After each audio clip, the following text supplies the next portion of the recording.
Record mode. Coming up on the 32nd point in our countdown. T-minus 30 seconds, and we've had a go for auto sequence start. The SRB hydraulic power units have started. T-minus 21 seconds, and the solid rocket booster engine gimbal now underway. T-minus 15 seconds. T-minus 10, 9, 8, 7, 6. We have main engine start.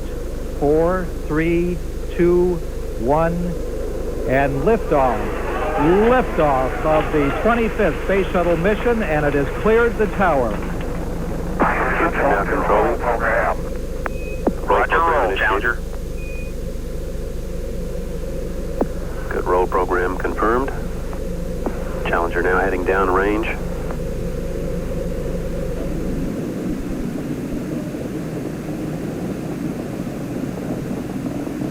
Engines beginning throttling down now at 94%. Normal throttles for most of the flight, 104%. We'll throttle down to 65% shortly. Engines at 65%, 3 engines running normally, 3 good fuel cells, 3 good APUs. Velocity 2,257 feet per second. Altitude 4.3 nautical miles, downrange distance 3 nautical miles. So the 25th Space Shuttle mission is now on the way after more delays than NASA cares to count. This morning it looked as though they were not going to be able to get off. 1 minute 15 seconds. Velocity 2,900 feet per second. Altitude 9 nautical miles. Downrange distance 7 nautical miles.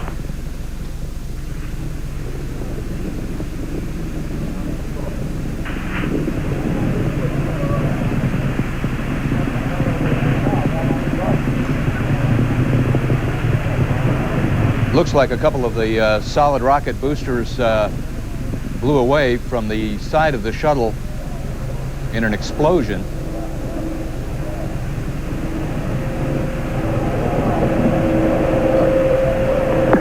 Flight controllers here looking very carefully at the situation. Obviously a major malfunction.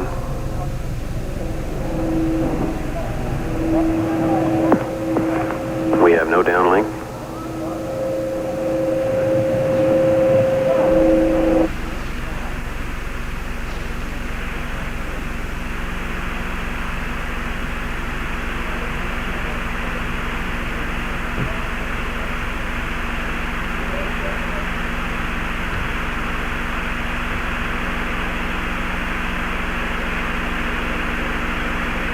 We're awaiting word. They're holding their breath just, I'm sure, as everyone else is. You saw it just a few moments ago, about 45 seconds after liftoff, a huge fireball in the sky. We have a report from the flight dynamics officer that the vehicle has exploded. Flight director confirms that. We are looking at checking with the recovery forces to see what can be done at this point.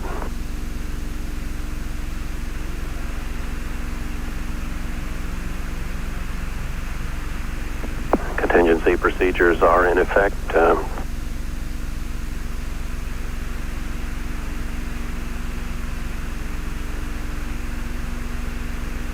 We will report more as we have information available. Again, to repeat, we have a report relayed through the flight dynamics officer that the vehicle has exploded. We are now looking at all the contingency operations and awaiting word from any recovery forces in the downrange field. What appears to be a major catastrophe in America's space program. Challenger, only seconds after leaving the launch pad, according to NASA, has exploded in midair. No word yet on if there are any survivors. Let's replay the launch here and show you, we'll continue to watch the picture and show you what happened shortly after liftoff.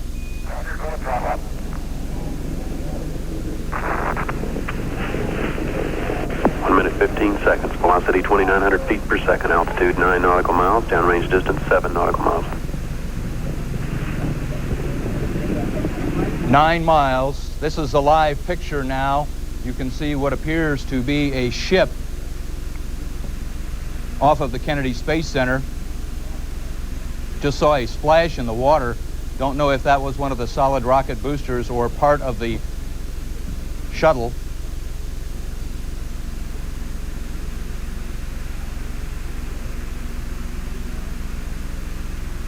Pieces of debris continuing to fall from the sky.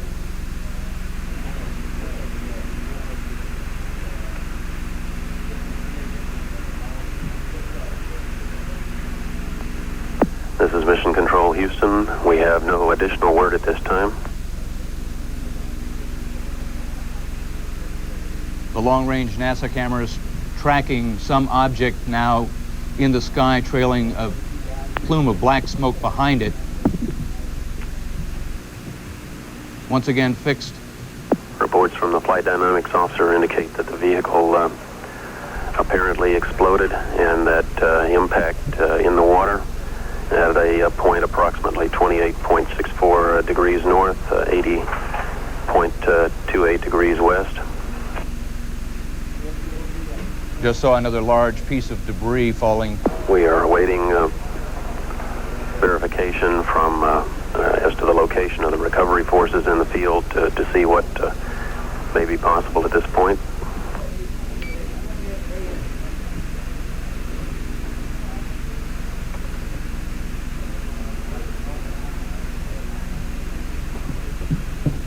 And we will keep you advised as further information becomes available. This is Mission Control. On board the space shuttle this morning, Commander Francis Dick Scobie, co-pilot Michael Smith, Judith Resnick, until there was a massive explosion in space. NASA has confirmed that there was an explosion with the capsule, the shuttle itself. Aboard this flight, of course, the first teacher in space, Christa McCauliffe from New Hampshire. Also aboard the flight, pilot Mike Smith, Commander Dick Scobie, Judy Resnick, and there it is. There you see that massive explosion in space, obviously a very serious accident. Let's listen to Mission Control.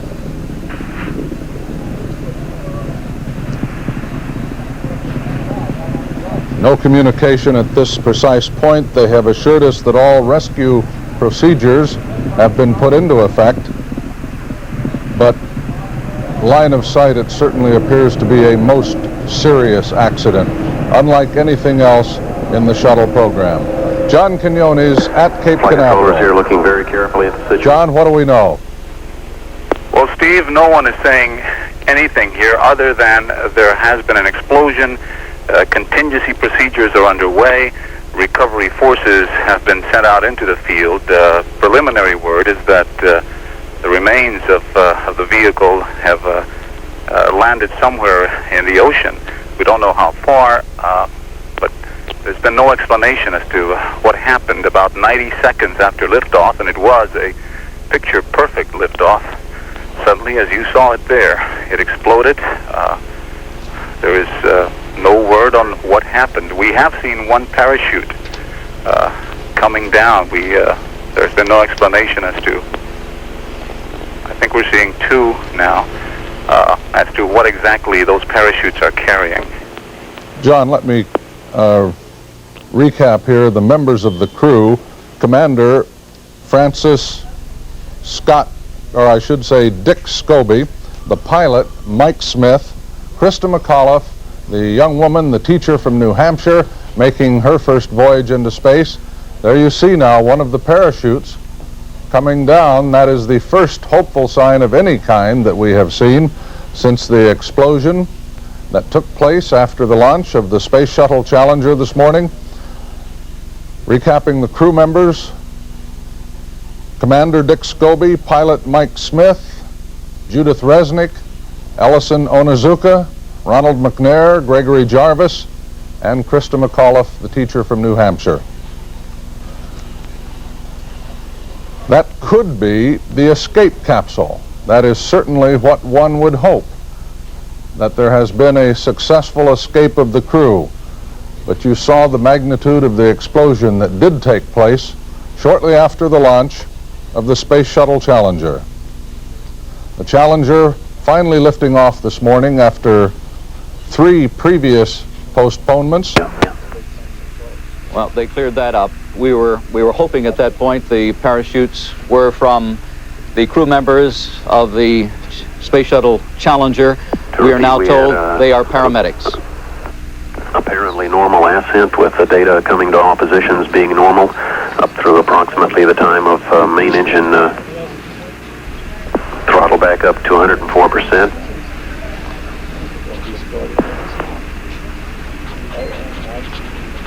At about approximately a minute or so into the flight, there was an apparent explosion. The flight dynamics officer reported that tracking reported that the vehicle had exploded and impacted the water in an area approximately located at 28.64 degrees north, 80.28 degrees west. Recovery forces are proceeding to the area, including ships and a C-130 aircraft.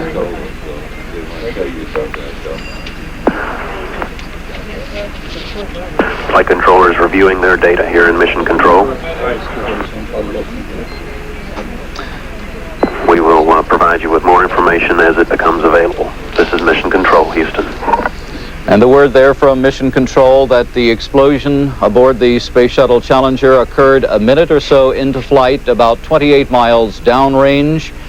That the vehicle then impacted on the water, some at least at one point about 28 miles out to sea from the Cape.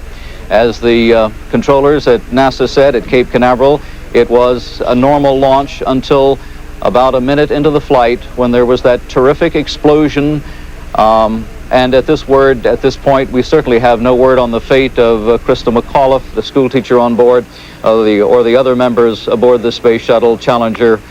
We just know nothing now. There was hope, as we saw a few minutes ago, when we saw that parachute in the sky, but we were informed by NASA that that parachute was paramedics who are now at the scene there of the impact into the water, and they were bailing out to do what they can. Again, this is the first time there has been such a situation in all of the manned space flights. There have been drills and rehearsals for emergencies such as this, but when you have such a terrific explosion, it's a very, very difficult situation.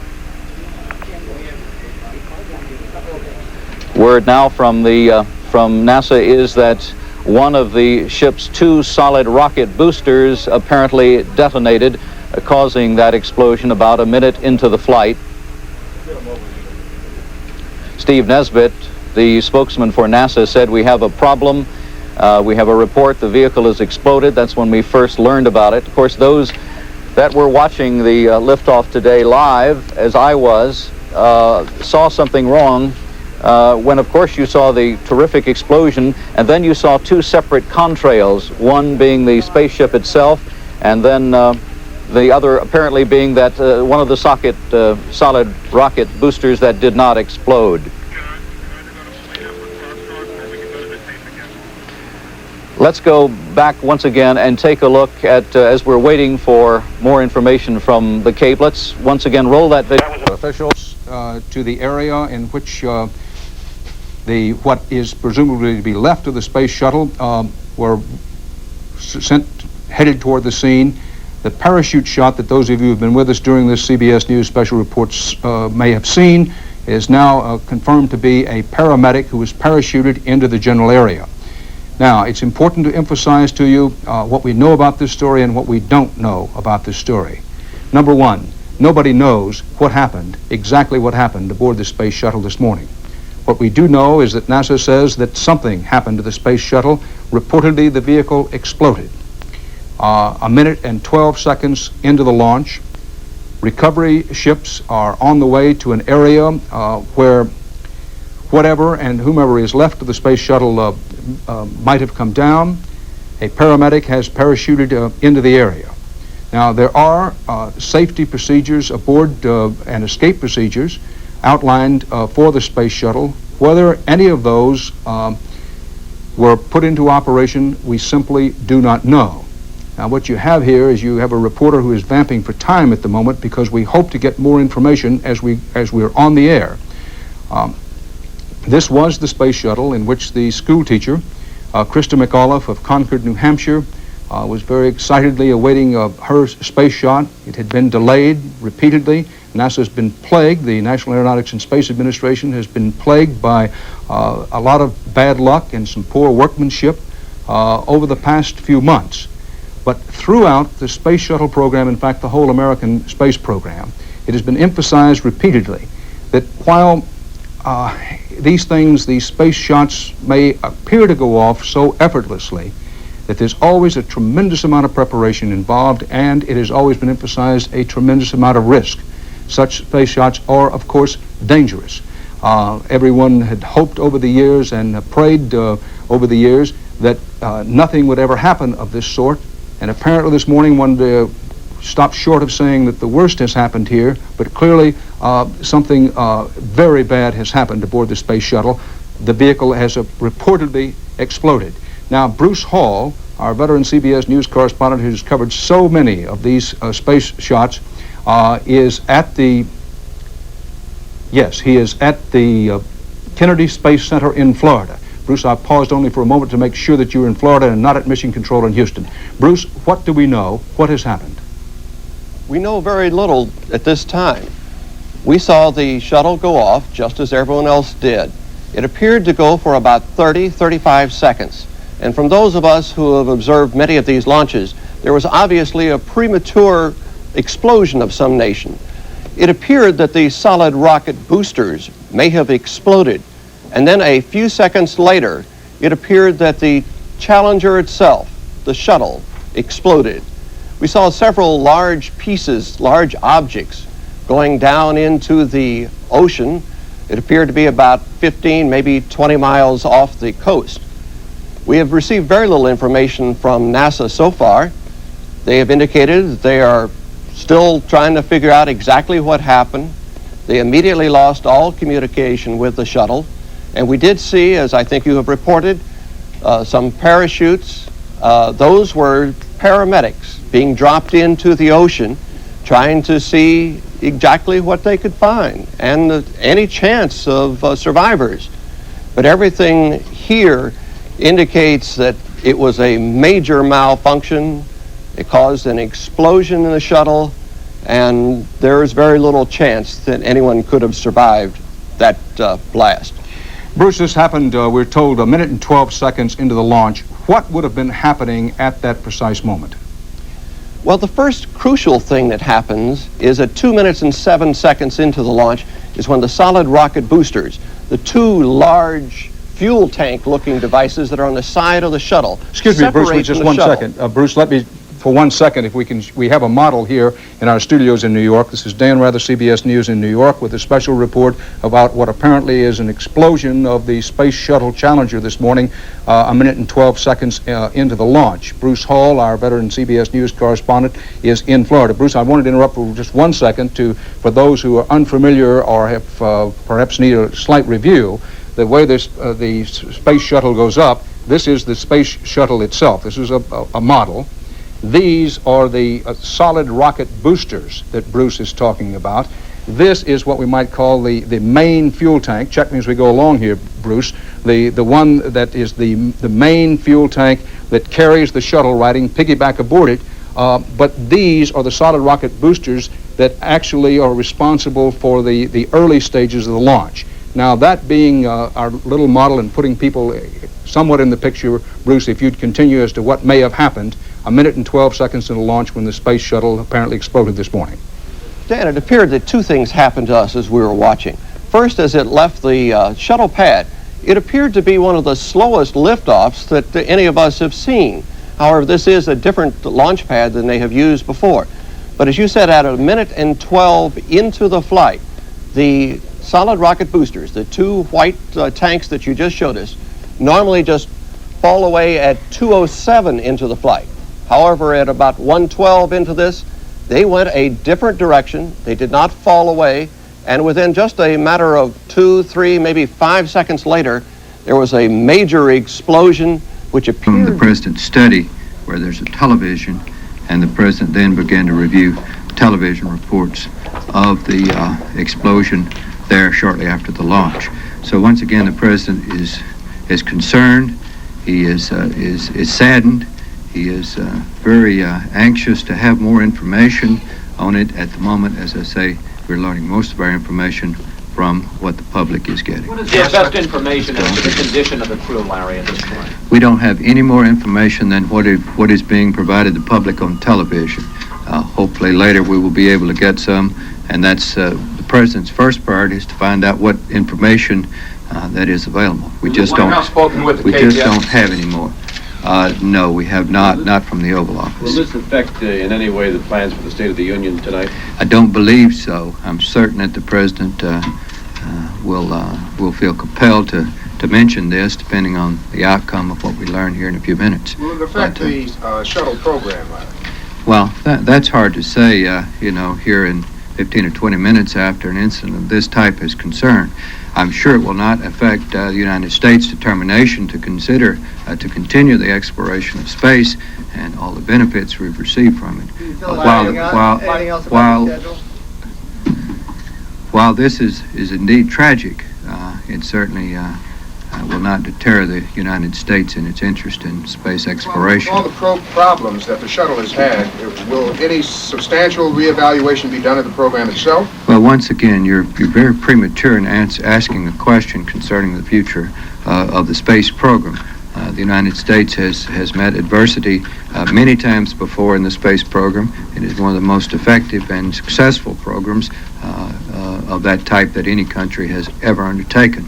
Larry, can you tell us anything specifically that the President said, any quotations, and did he make any mention of the fact that the teacher that he suggested, that the program of a teacher in space, that teacher was on board this flight? Well, I know that was on his mind. Quite frankly, the President stood there in almost stunned silence as he watched the television. You could certainly read the concern, the sorrow, the anxiety on his face as he watched, and the group watched around him. As I say, he was virtually watched in silence. Might anyone from the White House be leading some sort of investigating team, or will it just be up to NASA to investigate this? All this is very, very early, and there's just nothing we can say. Our immediate concern is the crew, and all of these other questions will just have to be deferred until much later. Was anything said about the fact that the teacher was on board this plane? Well, it was something that was on all of our minds, that we did have the first teacher in space, really the first civilian, so to speak, other than our members of Congress who have flown in space, and certainly that's on our mind. Are there any scientific aides who have been able to say that they can survive such an explosion? Just don't have that kind of information yet. You said that the Vice President Admiral Poindexter informed the President. How did the White House learn about it? I'm certain that we probably learned it from the news media, as we do many times when incidents like this occur unexpectedly. Might this influence the decision about whether other civilians will be allowed on the shuttle from now on, Larry? Once again, all of these questions, our immediate concern is for the fate of the crew, to find out exactly what has happened to those 7 people aboard. All of these other questions we'll just have to wait till later. Dale? Tell us anything about what the President's schedule, how the President's schedule is changing now? The President's schedule has not changed. He will keep on with what he had planned today and the State of the Union tonight. And once again, I think the only change in his schedule would be to simply be updated and try to seek the facts in this. Will the President be making a phone call to the family, Larry? I just don't know. Customarily he does, but we're going to wait till we find out what the facts are. Larry, he watched in silence, but were there no quotes that you could give us? Nothing. It was virtually in silence. Are you know what's being done now, Larry, in terms of searching for? No. That all of that information we just do not have yet. Dale, you had one question and you want to go? Okay. What are your plans? What are your plans about briefing the rest of the afternoon on this? Well, I think once we find out what the facts are and particularly what the fate of the crew is, then we'll be prepared to say something. Larry, did you detect any sign of emotion as the President watched? Was he shaking his head? Was his eyes moist? Concern, anxiety, silence. Reagan spokesman, live from the White House. For those of you who may just now be joining us, this is a CBS News special report.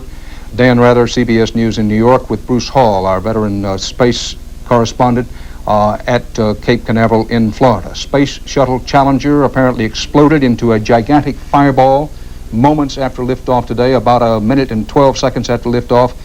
Apparently, and we say apparently because no one can know for sure, all 7 crew members, including schoolteacher Christa McCauliffe of Concord, New Hampshire, may have been killed.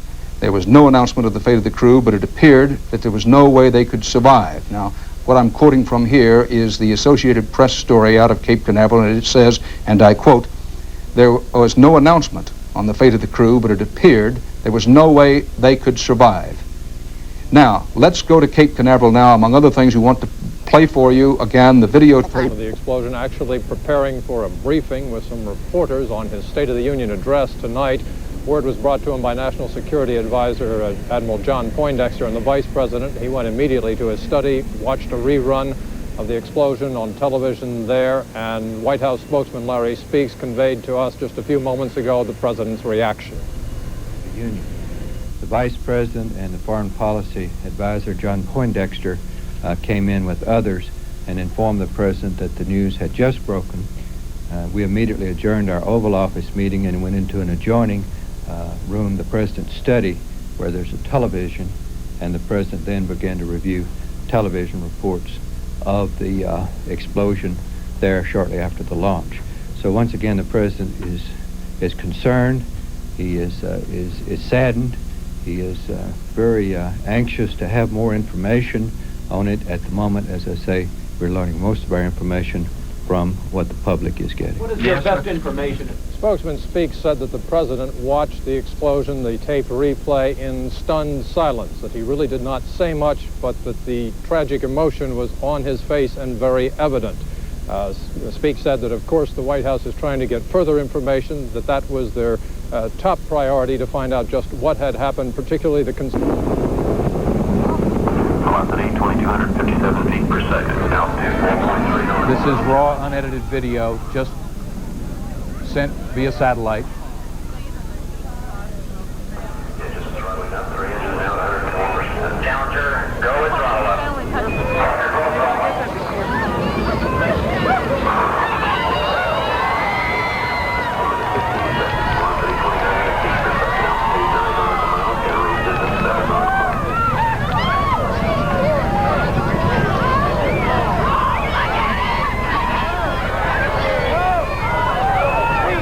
The picture you were just seeing is Christa McCauliffe's parents watching in horror.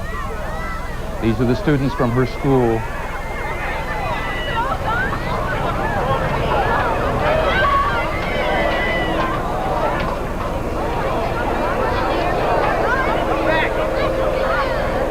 Flight controllers here looking very carefully at the situation. Obviously a major malfunction.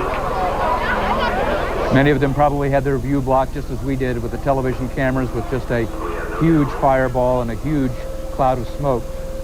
They may not realize yet what has happened. You see concern etched on their faces. The breath that they've been holding released. And then the realization sets in that something is wrong.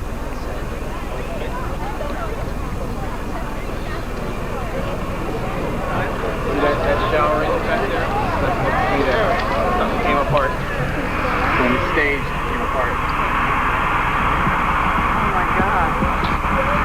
Yeah. At that point, all that remained was... The flight dynamics officer that the vehicle has exploded. Flight director confirms that. We are looking at checking with the recovery forces to see what can be done at this point.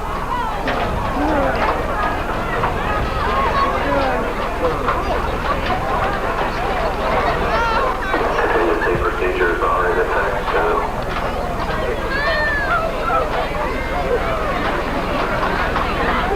Gave me the wrong stuff. Edward and Grace Corrigan. They were about 3.5 miles away from the area of the launch pad, in the VIP launch area.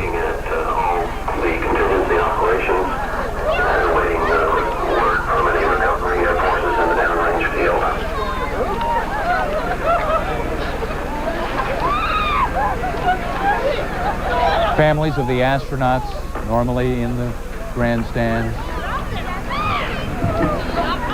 Tom, as John Zarella pointed out from the Cape earlier, when all of us first saw the blast, there was a moment of stunned silence and disbelief. Many people perhaps did confuse it with the, is it the booster rockets? The solid rocket booster separation, which but it was occurs really, a little later. It was far too early and far too big an explosion.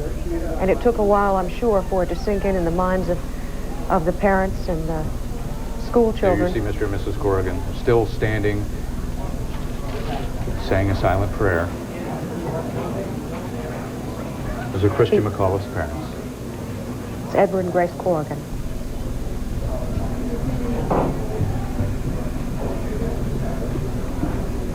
Mrs. Corrigan had said in an earlier interview with CNN that she would be thrilled to be the one to be up there herself. That she once took flying lessons just because she liked the adventure of it.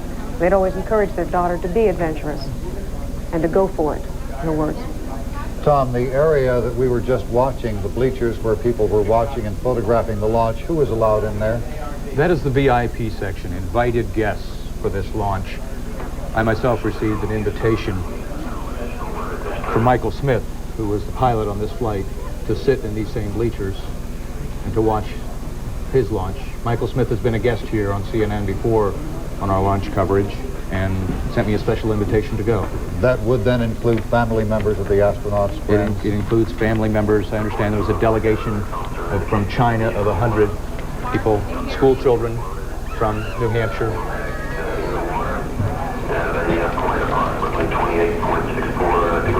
Challenger's pilot, as Tom just said, was Mike Smith, 40 years old. He was a commander in the U.S. Navy. He's from Beaufort, North Carolina, a graduate of the U.S. Naval Academy. He served in Vietnam, is married, and has 3 children.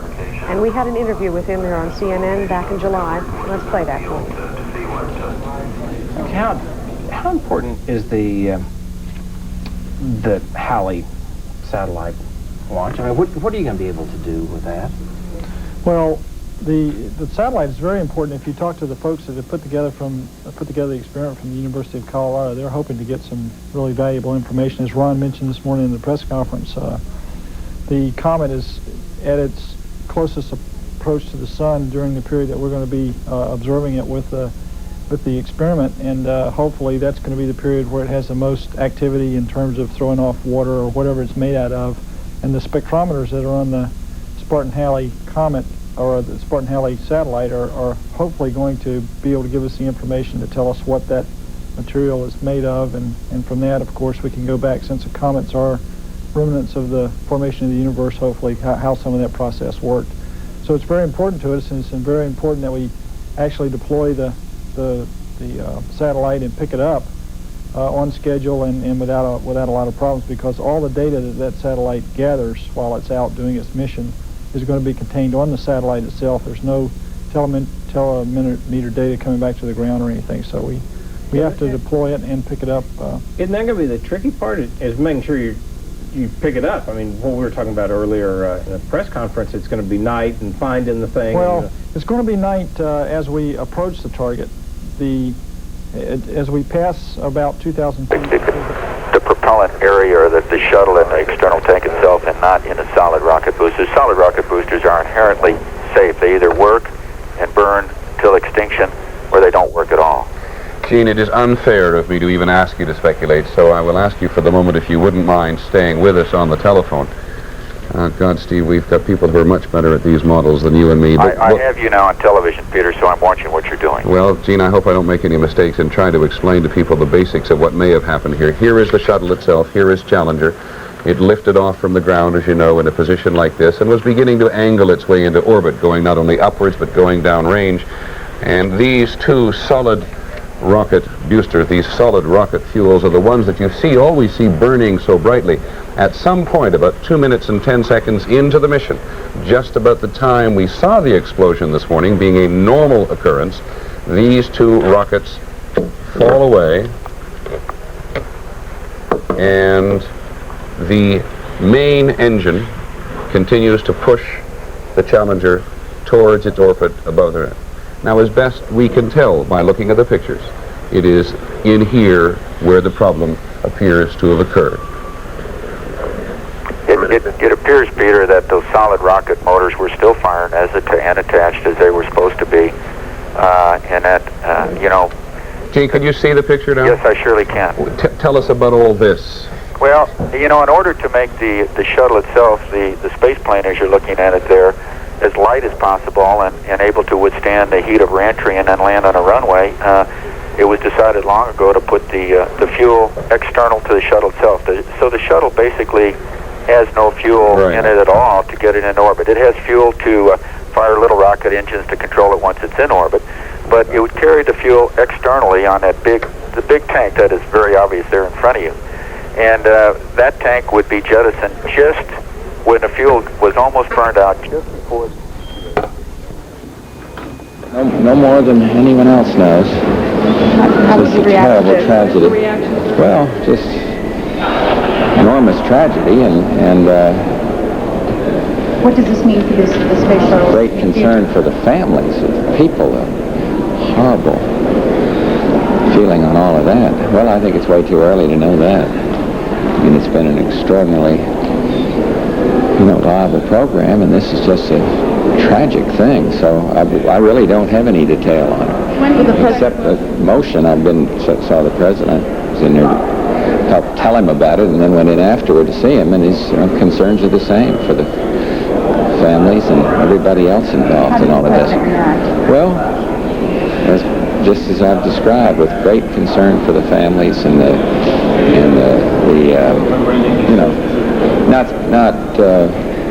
no specific things on that. Yeah, and then I walked back in to see him just now. You went in to tell him with whom? Well, it's all over just a whole bunch of people were in there when we walked in. He was doing some briefing, but then afterwards I saw him, and he's obviously very, very concerned about this. No, I think Navy Point, I can't remember who was first. Everybody just went in there. No, not then, no. No, he was being briefed. Were you watching?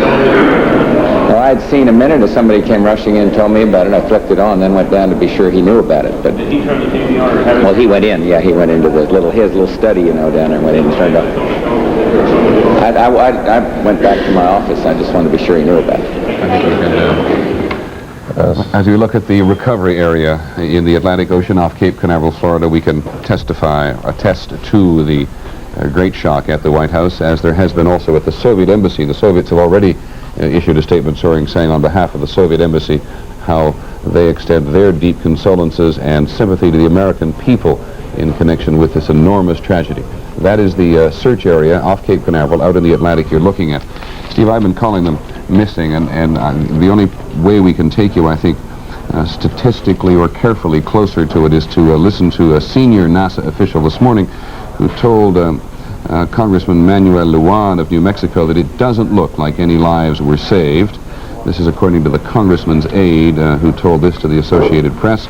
NASA officials told the congressman it does not look like any lives were saved in this traumatic explosion. The 7 members of the crew on their 4th attempt today, when they finally did launch, the commander, Francis Dick Scobie, veteran of the program. You see them at breakfast this morning before they boarded the Space Shuttle Challenger for this most ill-fated of launches. Also, pilot Mike Smith. Others on the crew, Judy Resnick, a veteran of a previous shuttle mission, Allison Onizuka, Ron McNair, Greg Jarvis, and of course, school teacher Christa McCauliffe from New Hampshire, whose husband and 2 children were watching the launch and obviously were eyewitnesses to that momentous explosion less than 2 minutes into the flight of the Space Shuttle Challenger. Christa McCauliffe has been asked countless times why it was that she applied and why she went into the space program, and this was her answer. I'm sure they're excited. Why in the beginning did you want to be one of the teachers who applied for the program and fly in the space shuttle? Well, it was a challenge, and it was something that I always ask my students, to go and seek whatever they feel they can do and reach a little higher. The whole process was kind of exciting for me because I knew that there would be people from each state who would be coming together, and I thought what a wonderful opportunity to talk with all these educators and exchange ideas, and that was really fun. And that's basically why I decided to send in that application, never dreaming that it would get this far. Were you a fan of the Were you a fan of the space program? Well, she certainly was. In fact, listen to her kids over the last few days talk about her, because we've all been up there in New Hampshire, right? I think we should make one point very clear here, that the attention that invariably falls on Christa McCauliffe today is in no way a reflection of how sadly I'm sure the nation feels about the other 6 crew members on board. But because she was the first true citizen to fly on board, because President Reagan had so surprised the world during his 1984 re-election campaign when he said that a teacher was going to be in space, she has attracted an enormous amount of attention. One of the most impressive things, listening to her students, is how she managed to take in her classroom theory and practicality and put it together. It wasn't enough to tell kids about a canning factory. You had to take them to the canning factory. And everybody remembers 1 or 2 teachers in their own background who have that